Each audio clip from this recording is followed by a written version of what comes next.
রাত্রিবেলা আব্দুল ঘুমোচ্ছে। হঠাৎ একটা আওয়াজে আব্দুলের ঘুম ভেঙে গেল। আওয়াজটা আসছে ঘরের পেছনে, গোয়ালঘর থেকে। ওখানে ধবলিকে বেঁধে রেখেছে। ধবলি আব্দুলের গরু। গরুটা যেন খুব আওয়াজ করছে। আব্দুল ভাবল, হঠাৎ রাত্রিবেলা ধবলি চেঁচাচ্ছে কেন?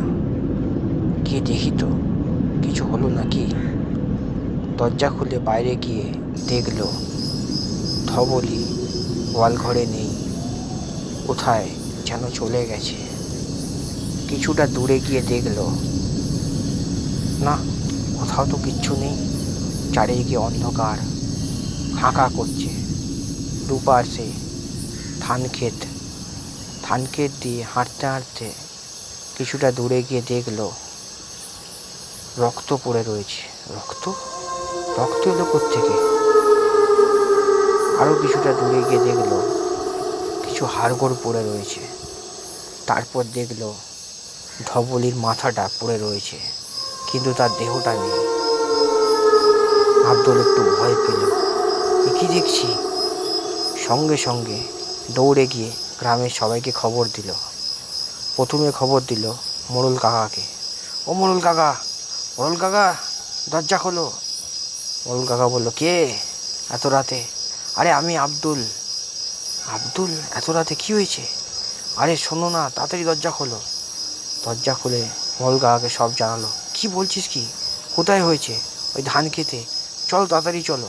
তখন মোড়ল কাকা তার সঙ্গে 2-4টে লেঠেল নিয়ে বেরোলো। বেরিয়ে দেখলো, হ্যাঁ সত্যি তো।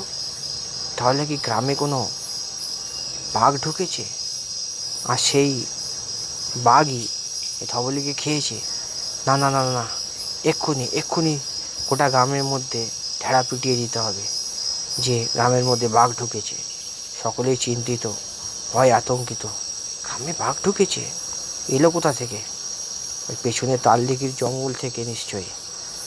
এর একটা ব্যবস্থা করতেই হবে। পরের দিন সকলে মিলে গেল জমিদার অঘোরনাথের কাছে। অঘোরনাথ সব কিছু শুনে বলল, বড়ই চিন্তার বিষয়। গ্রামে বাঘ ঢুকেছে। আমার মনে হয় ওই তালদিঘির জঙ্গল থেকে এসছে। না, এইটাকে হালকাভাবে নিলে হবে না। এক্ষুনি দারোগাবাবুকে খবর দাও। সঙ্গে সঙ্গে 2-4জন লেঠেল গিয়ে দারোগাবাবুকে খবর দিল। রঘু দারোগা, অর্থাৎ রঘুনাথ সিংহ রায়, যেমন জাদ্রেল তেমনি দাপট তার। সিংহ রাশি, মেষ লগ্ন, লম্বা স্বাস্থ্যকর চেহারা তার, মোচা মোচা গোঁফ। সব কিছু দেখে উনি বললেন, বুঝেছি, গ্রামে তাহলে ওই বাঘ বেটাই ঢুকেছে। চিন্তার কারণ নেই, আজই ওকে ধরব। জমিদার মশাই বললেন, দারোগাবাবু, বাঘ বলে কথা, একটু সাবধানে ধরতে হবে। আপনি চিন্তা করবেন না, এই রঘু দারোগা কাউকে ভয় পায় না। তা কালকে কি ঘটেছিল? আব্দুল বলল, আগে হুজুর, কালকে আমি ঘুমোচ্ছিলাম। হঠাৎ ঘুম ভেঙে দেখি একটা আওয়াজে আমার মাথায় উঠল সব কিছু। আওয়াজটা আসছিল আমার গোয়ালঘর থেকে। ওই বাঘ আমার গরুটাকে খেয়েছে। চিন্তা নেই, আজই ওই বাঘকে ধরব।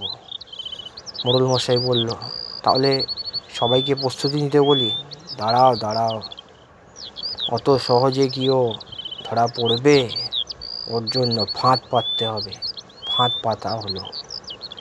ঠিক যেভাবে বাঘ শিকারের গল্প ছোটোবেলায় পড়েছিলাম, ঠিক সেইভাবেই একটা ছাগলকে গাছের সঙ্গে বেঁধে রাখা হলো। আর বাঘ আসার জন্য সবাই অপেক্ষা করছিল।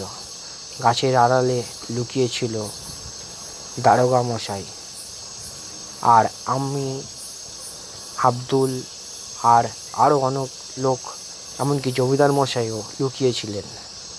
হঠাৎ দেখলাম একটা মানুষ আসছে, ঠিক মানুষ বলা যাবে না, কিছুটা মানুষ কিছুটা জানোয়ার আস্তে আস্তে এগিয়ে আসতে লাগলো।